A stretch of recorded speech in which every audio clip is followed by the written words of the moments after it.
Mbote balandi ya Diane W la Supreme Télévision. Bino nyonso oyo bolingaka chaîne bino Diane W la Supreme Télévision. Na bongo soki ozali ya liboso na yo ou bien balano ya liboso oyeba na kolanda biso oyeba na kolanda ba émission na biso Diane W la Supreme Télévision. Olingi pe okoma moko ya ba fan to moko ya ba téléspectateur to moko ya ba internaute ya Diane W la Supreme Télévision et ça nango simple donc seulement au cliquer na cloche ya notification au s'abonner na nous par après au cliquer na cloche ya notification de bongo okokoma abonné à Diane W la Supreme Télévision et okobanda pe kozwa ba information to obanda pe kozwa à chaque fois ozala notifier na ba émission to kotisa katango nyonso na chaîne na biso. Alors ils ont toujours esengo ponanga ya kozala iboso etando eke na bino surtout ya kolukela bino bato oyo to kabola kama etali politique ma etali société ma etali en tout cas justice en tout cas na plan nyonso ya société to zala kawana pona kolukela bino bananyo bakoki kopesa biso information po to bana kopesa bino pe bozala informer na ndenge ezali kotambisa mboka na biso Congo boyebi ete to zala ma etali union sacrée ba adhérent baza ebele mais ba chef de l'état consulta qui otokolo ba force vive au bazala qui consulter. Alors parmi ba force vive au bazala qui consulter na bongo to mona ki ba leader oyo tokoki ko ignorer bango te na mboka na biso Congo Jean-Pierre Bemba Gombo président ya MLC na ndeko Moïse Katumbi Chapwe yepe azali président ya parti politique naye ensemble pour le changement bango bandima qui directement koya ko adhérer na union sacrée pour la nation mais les loto comme on a koko sol isolé à bakaye des charges ezali par-ci par-là toningi koye bakaye des charges ango ezali na nini ba msusu bako ba sengi ba poste est-ce que comme partage à gâteau en tout cas les Cambouan etindi bisoto lukela bino lisusu na début à semaine bien que ça férié à na République démocratique du Congo boyebi yango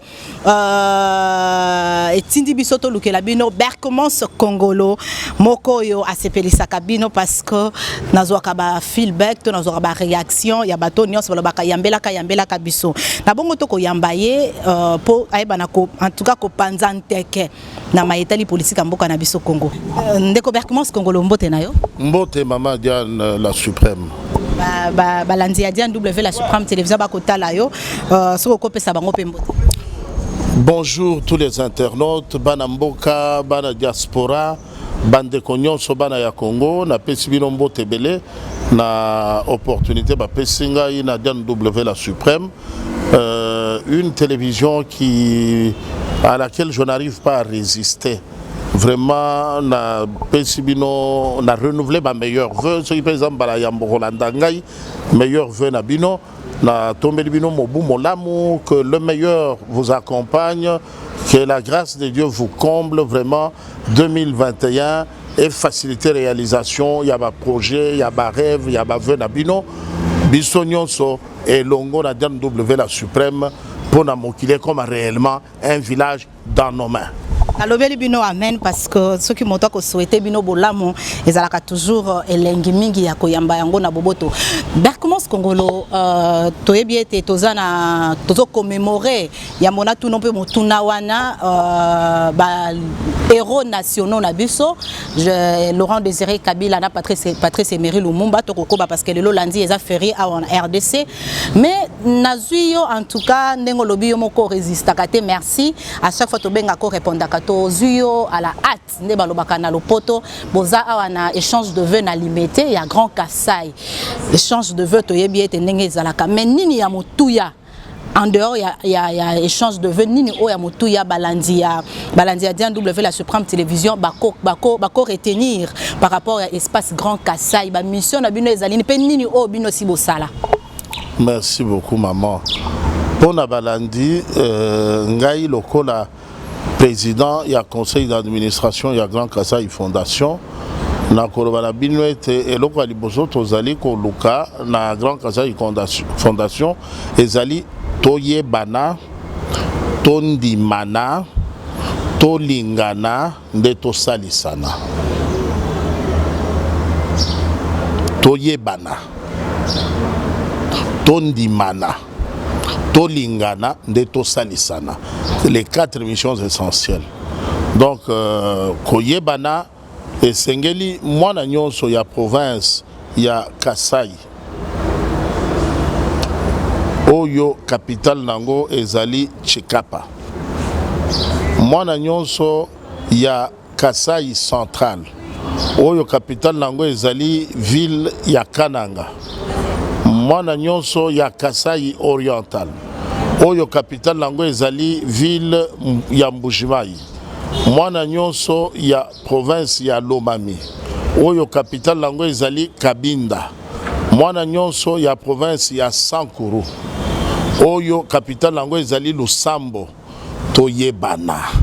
Toyebana nanu oyo pe mwana ya Grand Kasai azali ndeko na ngai koyebana yango wana. Ensuite tondimana mwana nyonso ya Grand Kasai azali ndeko na ngai azali lokola ngai. Enfin tolingana azali ndeko na ngai na koluka bolamu na ye. Ensuite tosalisana na kosungana mission ya Grand Kasai yango wana. Alors pour la toko kisa yango tozali ko identifier bana nyonso ya Grand Kasai na kati ya République démocratique du Congo mobimba pe libanda ya mboka nde yango moni to implanté déjà na 13 provinces coordination provinciale ya Grand Kasai Fondation pe libanda ya mboka tozali na Afrique australe, Afrique de l'Ouest, Afrique centrale, tozali na Amérique du Nord, na Canada, tozali na États-Unis, tozali na Asie, capitale eza na Chine, Union européenne nde moi mbutu ezana no coordination pendant no fandite. Donc tozo lutter, tozo bunda bandeko ba s'organiser ba sangana tozala liloba lioko. Awa pena Kinshasa to mona mbilinga en tout cas na kokota na kati ya polémique penzate mais to yebi te boza na justice bokomi wapi. Oui. Toza na justice bazwa ki déjà likambwana en délibéré parce que ndeko na biso mwana mboka honorable sénateur Denis Kambai oyo akambaki Grand Kasai Fondation banda et bandelinango tilelo donc depuis 2004 à l'occasion de la première élection to salaki na ndenge ya monaki ezalaki na moi makambo msusu ezalaki bien te nde akei na justice kasi na ndenge pe biso to salaki yango tomonaki ke makambo nyonso esalaki bo elongo bani nde kokenda ki pa zuzi ya liboso akataki likambu na ndenge ya mbilinga parce que à se référer na statut amendé kasi akati likambu en fonction ya ancien statut nde alobi moyen ya kosalela jugement oyo na prononcé eza te ye moko zuzi alobi bongo nde tokei na appel sikoyo pona ba kata likambo bo elongo bani maye justice akoloba to samango. Donc tout évolue normalement.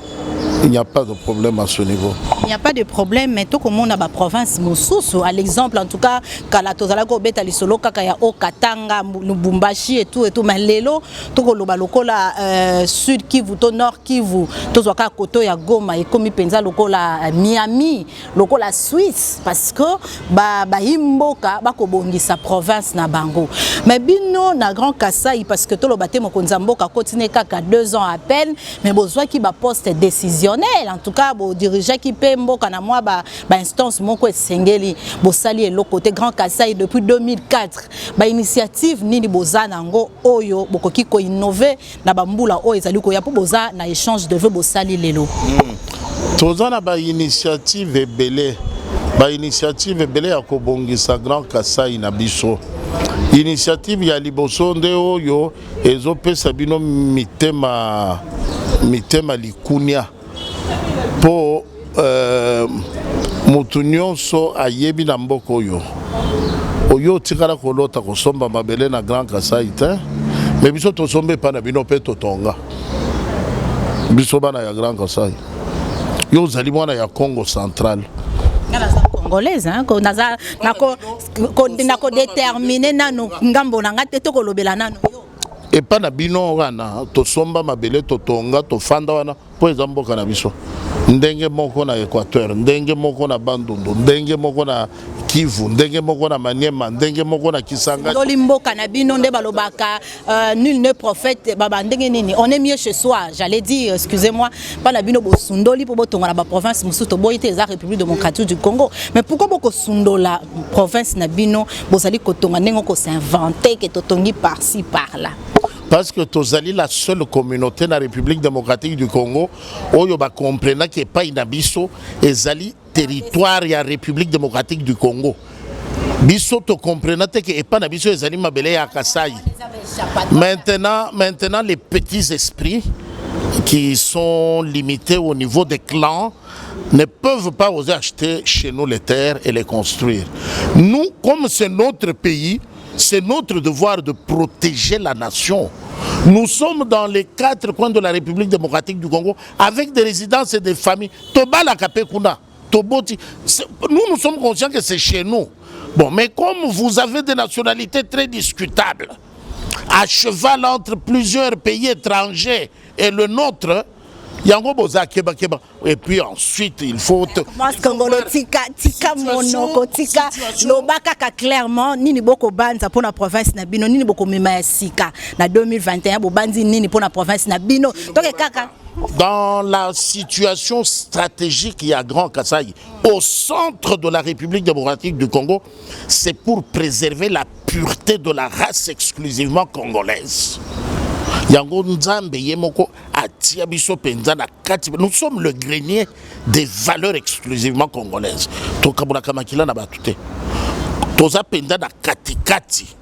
Comme ça, à partir de là, Tozo a assuré mission Nabiso, il y a équilibre à travers le pays. Vous allez dans chacune des provinces, des 26 provinces, vous trouverez des Kasaïens intégrés, suffisamment implanté bafandi kimana bande kona bango ya ba province mususu bakobala bana na bango pe bakobala bana na biso to fandi kimia. Mais quand les petits esprits veulent s'aimer la zizanie, ils nous présentent nous qui allons construire chez eux, ils nous présentent nous comme tribalistes. Nous qui ne les accueillons jamais chez nous, où ils n'ont même pas une toilette, nous trouvons que ce sont des compatriotes, ce sont nos frères, ce sont nos sœurs. Découvert comment ce Congo qui n'a qu'à échange de vœux, Tolandi Ndengeni président Klebs Mwepu, il y a Grand Kasaï, à l'objet de Bozala initiative. Mais si quand on a linga oko mayangoana, na 2021, net nangambo ya Lumumba ville, bisiko chef de l'État yemoko à l'oba qui était l'année dernière, à l'oba qui est sengeli bakbaba bongisa yango yemoko ta commission Lumumba ville, likambo ya bongo lokula Lumumba ville nini boko banza pona Lumumba ville, tozo kaka ngambo ya Sankuru ou bien ba place mususu pe ezali bobi botonga hôtel 5 étoiles makambo ezebele bolingi bosala en tout cas détaillé yango po bana mboka ba mona po tongo kozonga lisusu to kotuna bosali yango to bosali yango te pe na ba moyen nini. Merci. Le Kasaïen est créé en République démocratique du Congo au centre, au cœur. Mais sa mission c'est sur l'ensemble du territoire national. Pas seulement Lumumba ville na Sankuru, mais la ville touristique, ça sera au lac Munkamba. Le grenier agricole sera à Ngandajika, dans la province de Lomami. Donc, nous avons le droit de rêver pour faire le mieux. Et je crois que si je dois ici faire l'apologie de ce que nous voulons matérialiser dans le Grand Kasaï, les autres qui n'ont pas le même courage que nous vont risquer de pencher vers la solution facile, nous détester. Nous avons des bons projets, nous avons des choses à faire, mais pour préserver, c'est dans les Saintes Écritures que Romain dit, vous qui êtes forts, supportez les faibles. Nous supportons les faibles par notre silence. Vous avez les moyens, la structure du Grand Kasaï a le moyen. Oui, la structure du Grand Kasaï a les moyens parce que le premier moyen c'est le capital humain. nous sommes une communauté majoritaire parce que nos ancêtres ont eu l'audace d'affronter la polygamie quand vos pères à vous laissaient les enfants aller chez vos mamans. Le premier capital est là d'abord. Le premier moyen dont nous disposons, c'est cette audace. Nous sommes nombreux, nous avons un capital humain et nous avons la force de mobiliser les moyens nécessaires pour matérialiser tous nos rêves. Voilà. Voilà, alors c'était juste, en tout cas moi, entre parenthèses par rapport à Grand Kassai, il fallait qu'il y ait le parce que les alaki activités autocoutio, aux alaki wana comme président, il y a conseil d'administration. Alors, tout le monde taper les soleils actualité, né la loba qui tout à l'heure que toza na journée fériée, les 16, les 17, et ali la journée où to commémoraka 2 héros nationaux na biso. En tout cas, na bongo tomoni Laurent Désiré Kabila pena ndeko Patrice Emery Lumumba oyo lelo ba honoré pandeko Félix Antoine Tshisekedi président de la République ba pesi côté o ba une partie à Sankuru wana ba bongisa yango po ba matisael na bongo tolobaki Lumumba ville. Alors deux personnalités wana mboka na biso tozali ko traverser moment moko ya ba enjeu majeur pour na yo bazali ko inspirer na nini. Merci beaucoup. Patrice Emery Lumumba a inspiré ngai désir profond na boyi koloba acharnement, désir profond il y a qu'on responsabiliser ba patriote pour la gestion ya mboka. Wana c'est ce que je retiens du combat de Patrice Emery Lumumba. Mzee Laurent Désiré Kabila, je retiens de lui que c'était vraiment un patriote qui était embarrassé par la manière dont il est arrivé au pouvoir en se laissant aider par les opportunistes qui se sont transformés en un problème qui lui a coûté la vie. Alors qu'il avait de bonnes intentions, il aurait pu mieux faire s'il avait eu un peu plus de temps. Bon, mais comme Bandeko Yoya Tika Kibasal Saye, Bamoni ki makanisi na ye komi ya koyoka na Bandeko na ye ba imboka, nde Bamoni ekomeli bango danger, yango ba écarté ye. Mais madame, vous oubliez un héros de taille, le père de la démocratie en République démocratique du Congo. Son Excellence, Monsieur le Premier ministre, Dr Étienne Tshisekedi Mulumba, d'heureuse mémoire, qui n'a jamais cru que les armes existaient, soient-elles blanches ou à feu. Lui a cru en l'arme, aux armes de moyens pacifiques, la parole et les écrits. Etienne Tshisekedi wa Mulumba parce que Sphinx Azali Moko. Il y a le 16, il y a le 17, on ne pouvait pas se limiter à parler de Patrice Emery Lumumba parce qu'il est tué en pleine fonction, parler de musée parce qu'assassiné en plein exercice du pouvoir. Et ils sont morts le même jour. Et ne pas parler du père de la démocratie qui lui c'est un martyr vivant qui a fouetté Mzee Laurent Désiré Kabila, qui a giflé Laurent Désiré Kabila.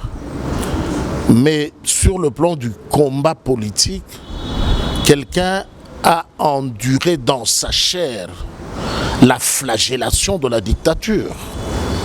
Quelqu'un a été mis au cachot, mis en prison, assigné en résidence, relégué, reçu de gaz lacrymogène dans sa résidence.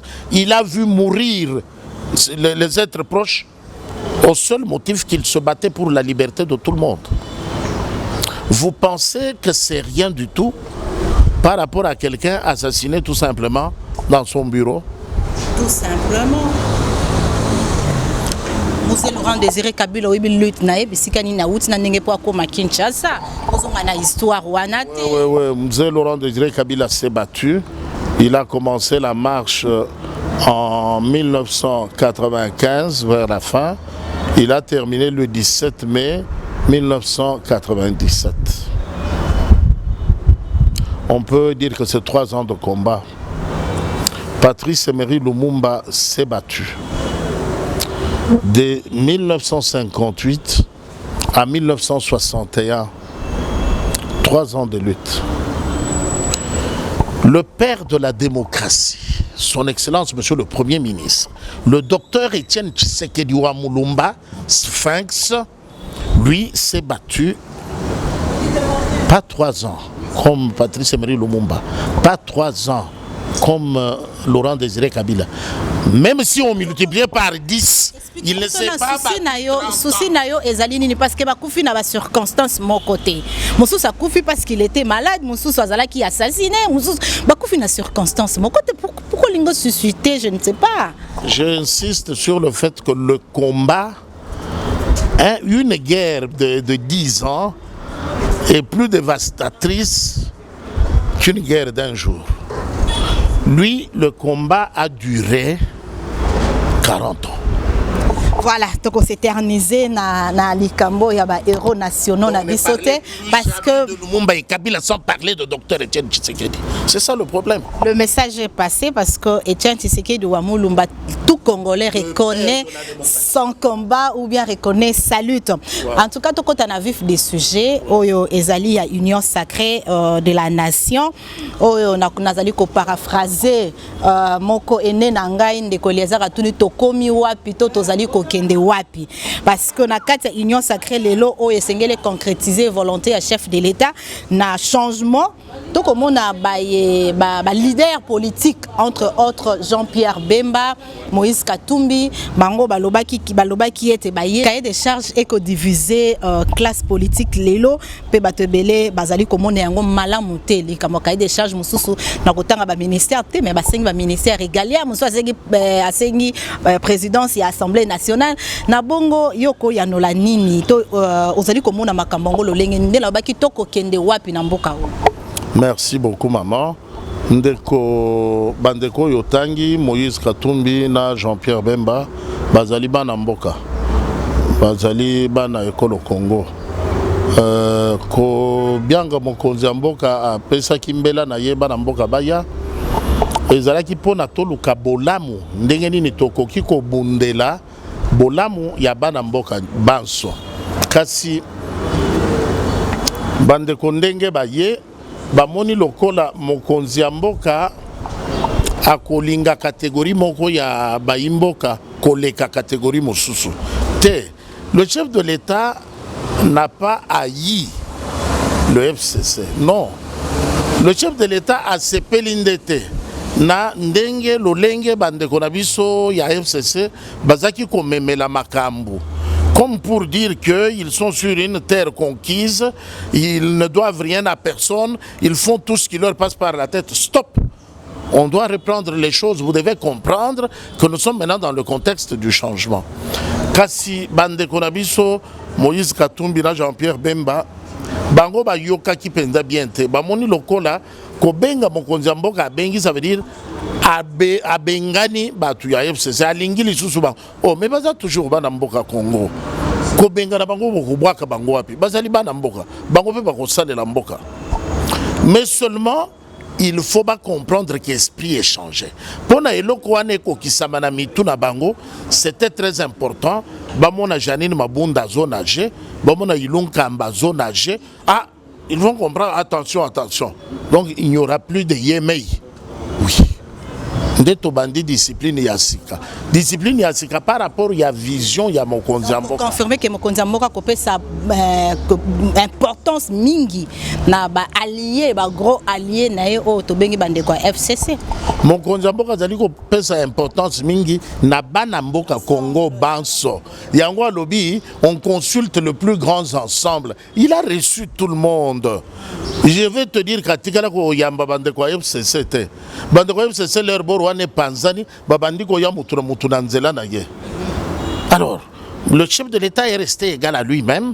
Il a privilégié tout le monde de la même manière. Il a écouté tout le monde de la même manière. Il a respecté aussi la liberté de ceux qui ne voulaient pas qu'il les écoute. Alors, Bandeko yo Moïse Katumbi na Jean-Pierre Bemba, Ndeba Sali, moi, erreur mouké. Parce que peuple congolais a yebi mwana mboka Jean-Pierre Bemba. Peuple congolais ba yebi mwana mboka Moïse Katumbi. Peuple congolais ba yebi masolo ebetamaki na Genève. Peuple congolais ba yebi ndenge nini message nyonso yo bango batindaki eleko ya maponomi. Tozana ngona ba téléphone. Bon voter kaka Fayulu. Fayulu oyo anyati bango lelo alekeli bango akomi kotambola na mitu na bango. To yebi nyonso wana. C'était une précieuse occasion pour Nabango qu'on profiter bazonga na leadership parce que baboto la bango leadership na Martin Fayulu. Il fallait pas profiter na mbele ya mokonzi mboka pour na komeka ko reprendre le leadership wana en intégrant les institutions du pays. Parce qu'on intègre les institutions du pays et l'obité que yo po ba bengi yo celui qui te reçoit nde muto akoyebisa yo nini alambi po na yo. Nini abongisa pesa yo mele. Ezate yo yeba yamba yo pe comme intellectuel quand même okolobate nengeli parce ba nenge Bible ezalaka oui et amen et sengeli yo pose na oya yo bongisa ki oko proposer mokonza mboka. Est-ce que zali mabe na niveau? Te batu nyonso ba proposer kasi tina ya consultation yango wana. Mokonza sololi na bana mboka nyonso ayoki bango. La négociation cahier de charges, est-ce que Zali Mabé? Ba cahier de charges et outil mi pa ibinso. Biso moko to pesa ipe cahier de charges na biso. Biso grand Kasai. To pesa i cahier de charges na biso. Mais ndengri ni biso to silikite. Alors, parfois dans la vie, il ne faut pas vouloir aller plus vite que le vent. Ici, chronogramme, il y a déroulement, il y a processus politique, et que après l'âge, il y a Janine Mabunda, bureau d'âge, il fallait qu'il y ait un bureau définitif. Bureau définitif, Nalisungi Andeko informateur, va renseigner sur la majorité pour faciliter mon konzamboka pour le Premier ministre. Premier ministre, à partir du moment qu'il a choisi, il va uniformiser les différents cahiers de charges pour élaborer un programme commun. À partir du programme commun, les profils des animateurs des différents portefeuilles ministériels pour matérialiser ce programme commun. Mais Tozana, nous à niveau, il y a un bureau définitif. Bango Babandi, le ministère. Bon, il y a qu'on rappelle il y a cannibalisme. Faites attention. Faites attention. Nous sommes encore réservés. Soyez tranquilles. Soyez tranquilles. Hein? Nous sommes tranquilles. Hein? Faites attention. Faites attention. Mais la tractation la politique est à la Kanango. Mais tant qu'il y a certains acteurs qui ont affirmé malaise, qui ont na union sacrée origine nango ezali parti présidentiel. On débat comme malaise. Oui, c'est normal. Bazan a raison. Parti présidentiel, bazan mais malaise parce que pour ça qu'on le peuple. Bango bazaka moi eloko muke peuple moi eloko ezotia ba profiteurs ezotia bango mal à l'aise. Les voleurs sont mal à l'aise, non? Yo kaka moninga linga yiba muke peuple moninga détourner muke peuple ça met mal à l'aise. Le parti présidentiel c'est un parti qui n'a pas oublié le testament du Sphinx. Le peuple d'abord. Le peuple d'abord. Alors ici, on a affaire à un parti présidentiel où il y a l'harmonie entre le Baoba et l'héritier du trône. Pas que le Baoba dit le peuple d'abord, l'héritier du trône vient dire la poche d'abord. Ndenge Tomonaki Angwawa, Musée à Lobby, ne jamais trahir le Congo. Et pour ne pas trahir le Congo, tous les généraux sont des Rwandais. Non, ici on a affaire à un parti politique qui fonctionne en harmonie avec les dires du père et du fils. C'est pour ça que c'est un problème pour les agitateurs, les pêcheurs en eau trouble. So il peut dans le bibongo yo lo baranga na tchaka mal à l'aise. En tout cas motuna suka topo bazo sinaliso skeleto chité régie ezo sinaliso to chité oko répondre nini na ba oyo to ba signaux o ezali ko lancer déjà na ba réseaux sociaux ba même transfuge ya FCC ba oyo ba eko se lancer na union sacrée mais na ba déclaration na bango ba koloba ete moto ya recommandé biso to kota union sacrée ezali autorité morale. Joseph Kabila Kabange. Merci beaucoup. À ce sujet, il s'agit d'un tweet imputé à tort ou à raison à l'honorable sénateur Alphonse Ngoï Kassange, avec qui j'ai eu un très long entretien. Nani? Ngai? Ah, ok. Oh. Na je tweet na yena statut, oui. Malobi na ngai eza compte piraté. Compte wana eza piraté.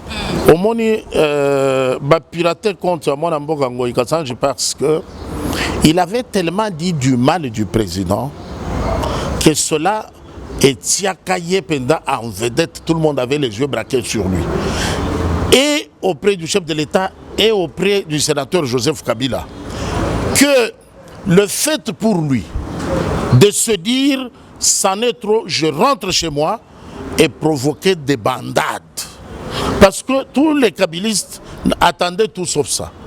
Que mwana mboka Ngoï Kassange abaluseli bango manduki.